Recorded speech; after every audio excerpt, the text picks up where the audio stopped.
This is Propulsion, the podcast where we dive deep into the nitty-gritty of taking your business and your practice to the next level.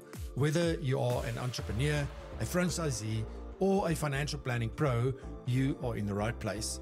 We're talking the latest tech, best practices, and expert insights, all while keeping it real and entertaining. So grab a coffee, sit back, and let's get ready to blast off. I'm your host, Francois du Toit.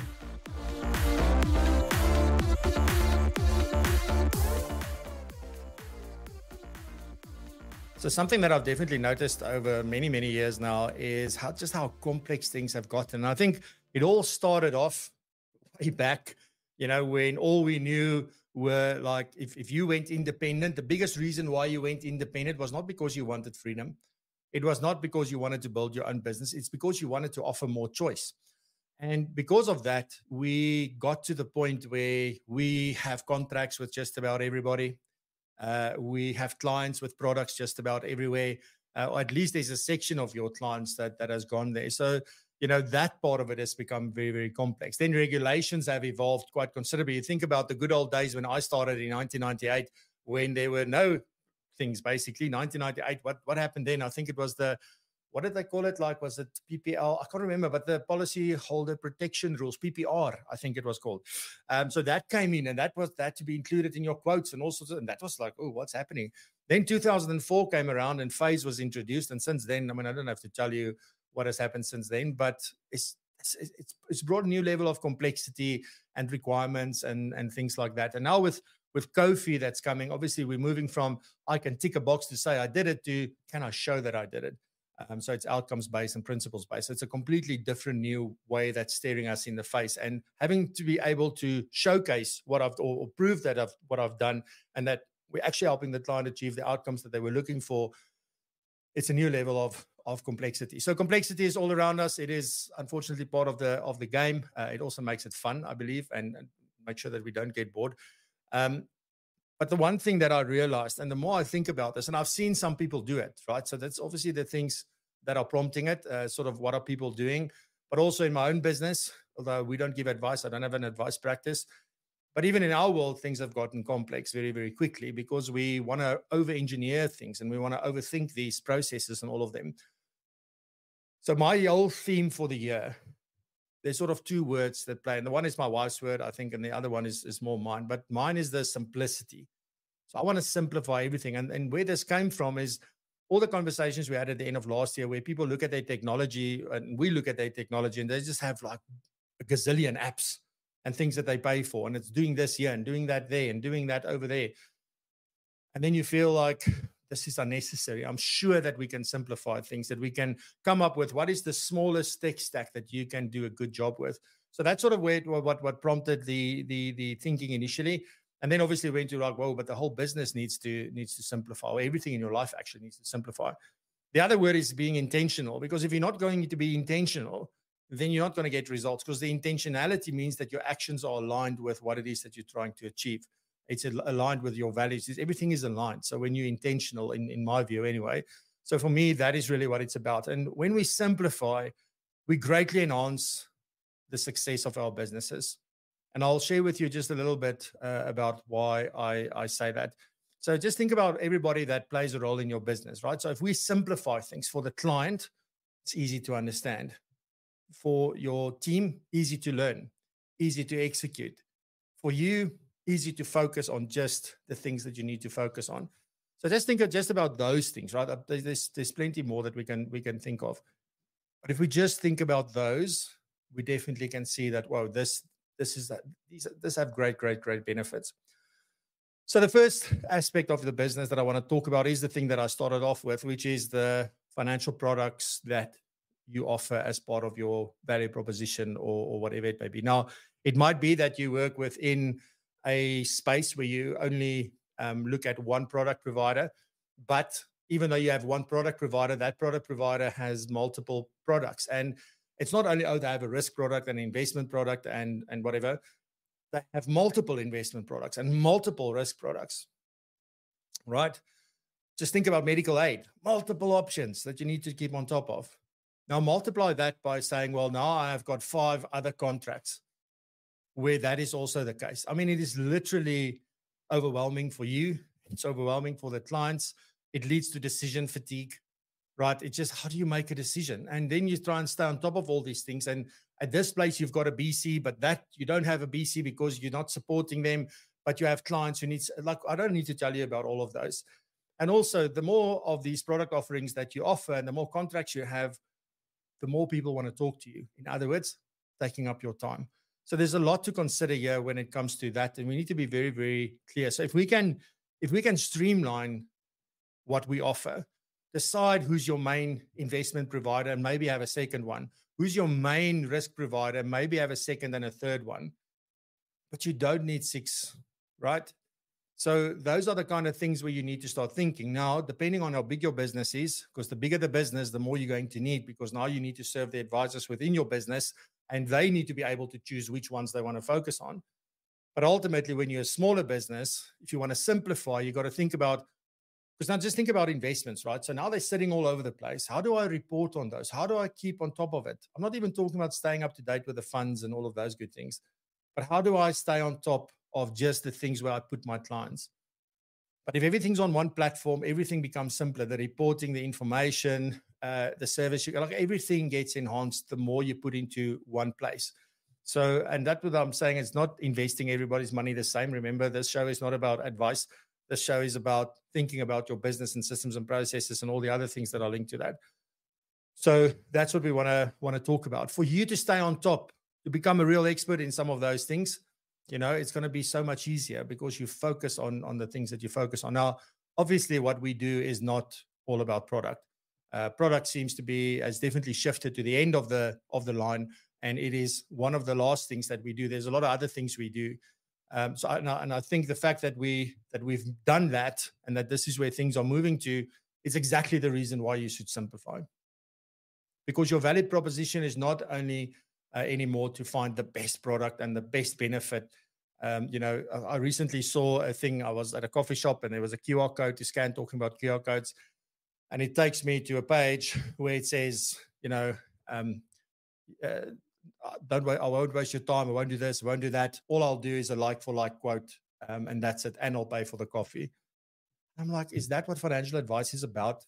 I know we all got to start somewhere, but really, like, if that is still the value proposition, then any of the things I'm telling you now is not going to work for you. So then you know, there's no value here. But if you're doing all these other things in your business where you're really focusing on the client first, and it's all about their dreams, their hopes, their fears, and you focus on the person, and the person is the client and not their money, then you can definitely look at simplifying your product offering. So just think about, do you have a strategy or a criteria or something that you go through of how do you select a product provider for the different needs of your clients? And then say, well, who's the top one? And maybe go to have a look at your existing book and see, where have I put most clients? Because it will be that you'll have a favorite anyway, right? So most of the clients are already with one of them. So maybe that's the one that you should go with. And those things. So I'm not going to get into due diligence and all of those things that you need to do and figure out, you know, is this still the best thing to do for your clients and all of that? That goes without saying. But what we want to do is we want to make it simpler for you to make recommendations. We want to make it simpler for the client to make a choice. And we just want to be more efficient and have stronger relationships with clients and providers so that things can happen faster.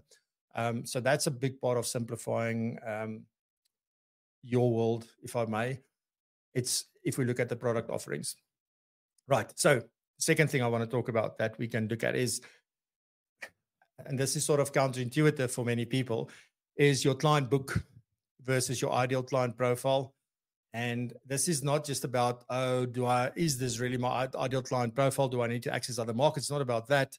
What it's really about is that maybe you're sitting with 1,000 clients. And some of you will have the infrastructure and the systems and the processes to be able to really look well after those 1,000 clients. Other people will not have the ability to do that. So if you find it difficult to get to all the clients, then definitely one of the things you want to look at, say, well, you know, if I do a deep dive data analysis, and someone like Liana can help you with that. But if there's a deep dive you want to do and see where things are happening at the moment, who is really bringing in the business in or the revenue in your business, who are the people with whom you really have a relationship, not somebody you know and see once a year, somebody, sometimes maybe twice, once every 2 years. It's somebody that you have a close relationship with, that you really know well, that you spend a lot of time with. Those are the clients. And I'm betting that that's a small portion of your client base. Yet we want to hang on to the rest. The reason is that there's safety in numbers. And we're always like, but what if they come into money? What if they inherit? What if they refer someone to me? What if, whatever, I don't know, win the lotto? So we hang on to them because maybe one day.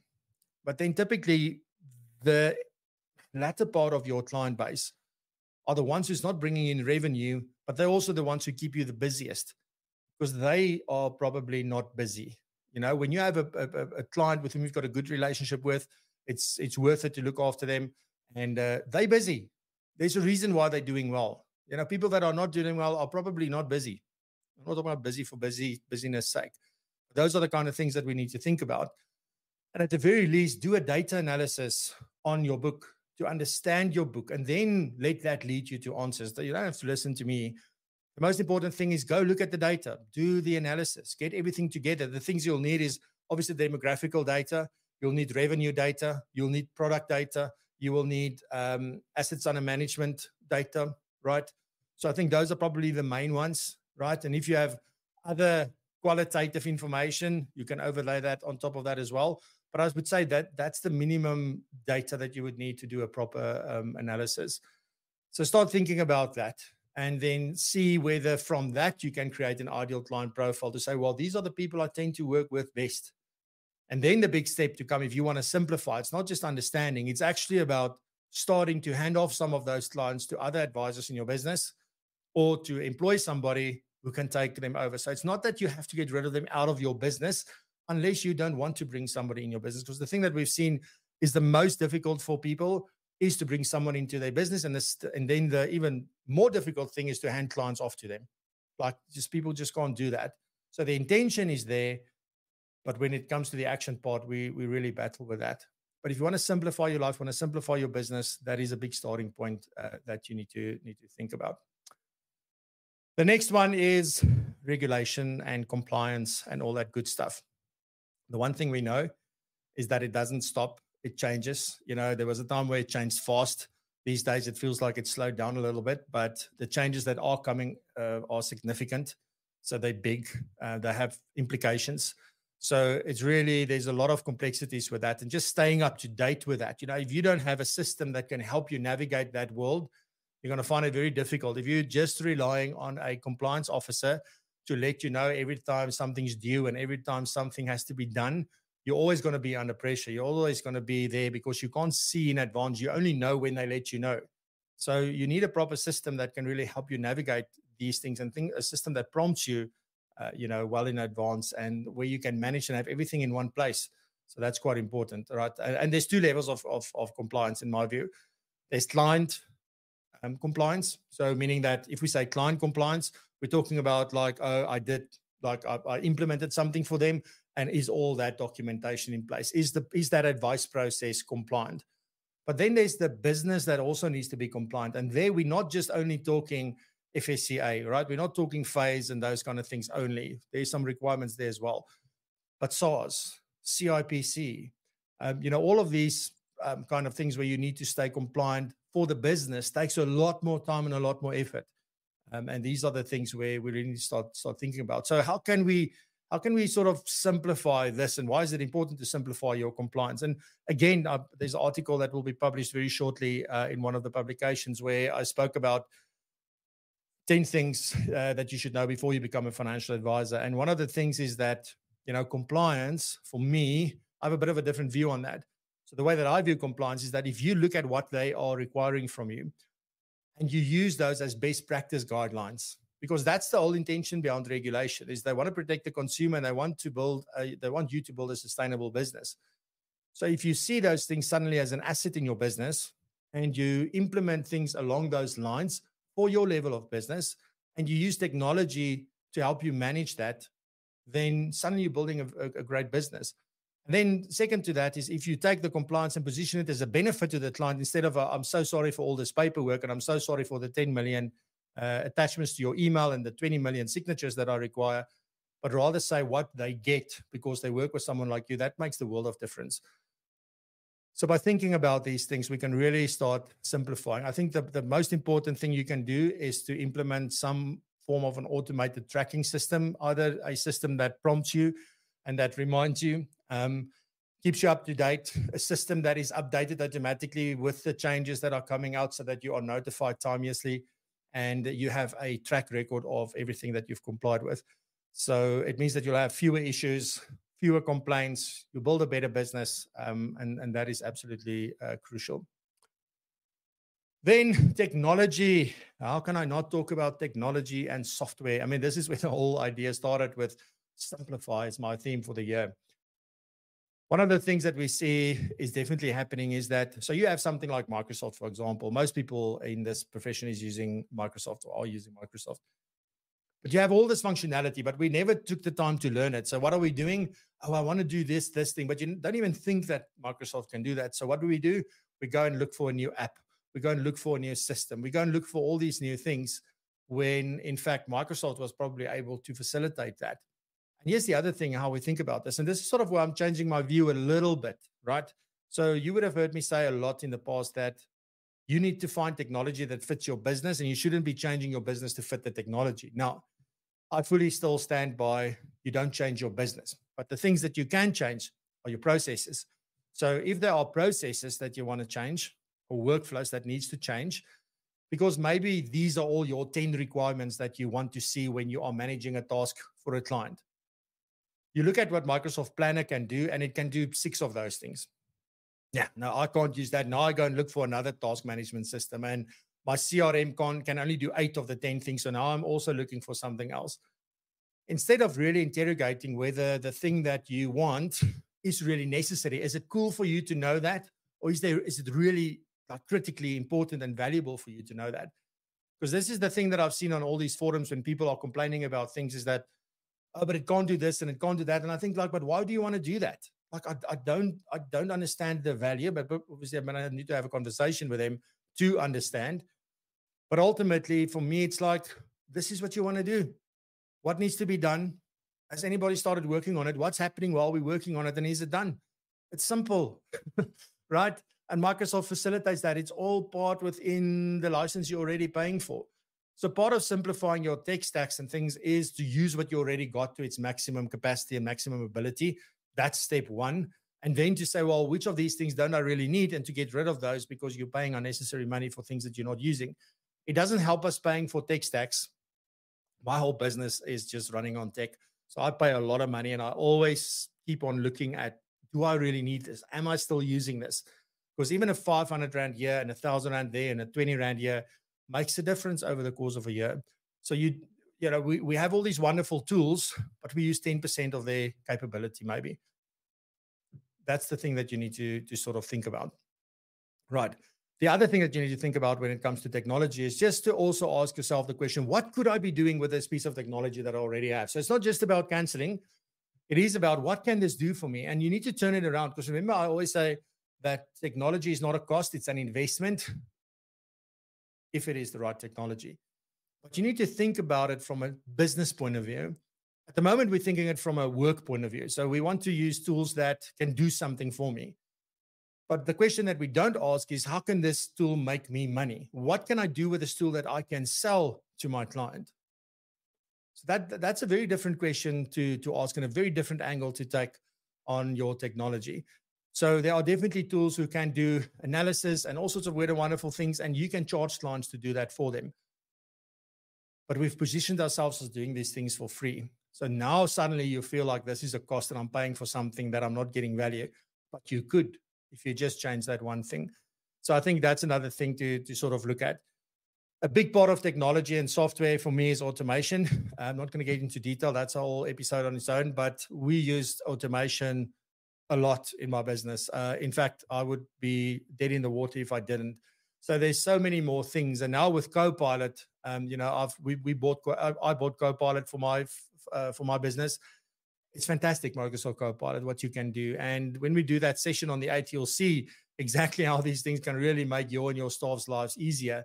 But you've still got to go and look at it and say, is the 7,000 Rand I'm going to pay a year per user worth it? Am I getting more than that back? And I'm telling you, just in the one thing I did, I'm getting more than that back already. So it's really, really crazy what these tools can do, but you've got to stay ahead of the curve. But think about, so you want less in your tech stack, but also how can I use this to make more money, right? What can I sell that this tool is creating for me or generating for me? Or how can it simplify and automate my process? Those are the kind of questions that you should be asking around those things. Then the fifth thing that is really complex, and I think you'll agree with me here, is client communication, right? To communicate with clients, there's so many things. There's marketing, there is check-ins, there is what else? There's operational things, there is instructional kind of communications. You know, all those things are happening, and it's really, really difficult that if you're doing it and somebody in your team is doing it, or you have a team of advisors who have to communicate and it's under your brand, how do you keep it consistent? Like, you just simply, it's almost like a non-starter for most people. You know, what are we providing to clients when we onboard them? You know, how do we set the scene? How do we make sure all of these things? And then communication isn't only emails and WhatsApps and those things. What's happening in your meetings? How are we communicating in the meetings with clients? What are we saying? What are we giving them time to think? Are we sort of looking at, you know, are we focusing more on the agenda and what we want out of it? Or are we really interested in the person sitting across from us at the table? So there's a whole lot of things there that is necessary. And if we can simplify the way that we communicate, we simplify our meetings, we simplify the things that we send. So just think about your onboarding email, 6 to 10 attachments. Do you think that's not overwhelming? It's crazy, right? And the reason why we do this is, one, we don't want to send multiple emails to the client because that's also annoying. And secondly, we want all the information back as quickly as possible so we can do our job. But we don't put ourselves in the shoe of the client always and think about it. Well, what is it like receiving 6 or 10 attachments, even if I can sign them on Quickly Sign? Like, what is that experience like? All of that for me falls into client communication. And if you want to build trust, right, you've got to be able to communicate well in all areas of the business. So we've got to think about, what do we do? How can we templatize most of these communications, specifically the things that we send to clients, and not have a conversation like this? But if we send things to clients, how do we structure those? Like, can we have standard things that we send to clients that we then personalize before we send them? But at least the tone, the look and feel, everything is sort of consistent. So it doesn't matter whether Sue or Paul is sending it, it's sort of the same thing. Also, tech can help a lot in communication, but we've got to be careful. You've got to use the right tool for the right job. That's absolutely non-negotiable. I think at the end of the day, and I had a very interesting conversation yesterday where somebody was saying that somebody presented something that's their own, got somebody else to come and explain, okay, we're going to go ahead and do it. You know, so you may have the most fantastic product, the most fantastic value proposition, the most fantastic service, client experience, everything. But unless we can communicate it well, we're going to feel like things are staying complex and that we can't move forward. So look at your financial product offerings. You know, don't you have too many? Can you simplify? Can you get most of the people onto one platform? Or at least all your new clients that you take on, decide that you're going to do one platform primarily. And unless there's another reason, go to your secondary one. Obviously, risk is a little bit more different, a little bit more difficult. Not more different, well, although free state, that's also fine. And so think about those things. Those are important. Think about how you're going to do a data analysis on. You have to do that once this year. And I'll really implore you to do it this first quarter. Do a deep dive analysis of your client base. And I'm talking everything. I'm going to repeat the stuff. So it is the client demographical information. Basically, the stuff that comes from your CRM, your assets under management, which you'll get from the asset providers, or if you use Seed Analytics, you can get it from them. Revenue management, right? So if you have a breakdown of all of the revenue streams, fees included. If you're with CommSpace, that's not a problem. If you're somewhere else, you might find it more difficult. So, but go have a look at those, right? And then think about anything else that's important for you in your business, and overlay all of those, and then have a look at what it is. And you know, if you want to build a good, solid business with a solid revenue stream, you need to think client and not product. So see what share of wallet have you got with the client? What are they paying you for? Don't think about product. Oh, I need to sell medical aid, or I need to sell risk, or I need to do this to build my income stream. look at the client and what are their needs and how can you build a revenue stream around them, which may consist of all of these things. And then very importantly, how do you leverage technology to its fullest ability? The things you have, why you're not using it? How can you use it? Can it generate additional revenue for you? How will you build something, a product or something around that offering? And then which things will you eliminate and where can you automate, and all of those good things. Fantastic. That's the end of episode 1 of season 5. Flew by. Thank you very much for joining me. Really appreciate it. Next week, we have our first guest. Please keep an eye on LinkedIn, and we will announce that on Monday, who that is. And we look forward to having you back next week. New episodes, obviously a new guest, and new segments and all of that good stuff, but the same amazing experience. So thank you very much for being with us. We'll be back next week, same time, same place. Have a great weekend. Stay safe, be blessed and prosper, and continue to raise the bar. Love you lots. Bye-bye. All right, folks, that's a wrap for this episode of Propulsion. I hope you got as much out of this as I did. Remember to tune in every Friday at 8 a.m. South African time for our live show called Propulsion Live. You can find it at www.propulsion.co.za/live. And trust me, you don't want to miss it. If you enjoyed this episode of the podcast, hit that subscribe button or the follow button and share it with your friends, colleagues, and anyone else you think would get something out of it. Thanks for tuning in, and I'll catch you in the next one.